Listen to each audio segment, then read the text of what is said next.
সালে বাংলাদেশ স্বাধীন হওয়ার পর অর্থনৈতিকভাবে আমাদের যে উন্নতির শিখরে থাকার কথা ছিল, বিশ্বের কাছে মাথা উঁচু করে দাঁড়াবার কথা ছিল, সেই উচ্চতায় আমরা পৌঁছতে পারিনি। আমরা চাই বাংলাদেশ দক্ষিণ এশিয়ার অর্থনৈতিক প্রাণকেন্দ্র হিসেবে প্রতিষ্ঠিত হোক।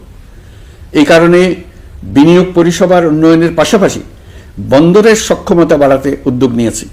এটা করা সম্ভব না হলে দেশের কোটি কোটি মানুষের বেকারত্ব ঘুচবে না, অর্থনৈতিক সংকট রয়েই যাবে। চট্টগ্রাম বন্দর নিয়ে অনেকের মধ্যে কৌতূহল তৈরি হয়েছে। মাঝে মাঝে এমন কথাও শুনেছে যে এই বন্দর বিদেশিদেরকে নাকি দিয়ে দেওয়া হচ্ছে।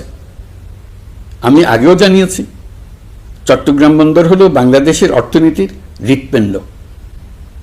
বর্তমানে এই হৃৎপিণ্ড অতি দুর্বল। এখন যে অবস্থায় আছে সেই অবস্থায় তাকে রেখে দিলে আমাদের অর্থনীতিকে সামনে এগিয়ে নিয়ে যাওয়া সম্ভব হবে না। এই হৃৎপিণ্ডকে বড় করতে হবে, মজবুত করতে হবে।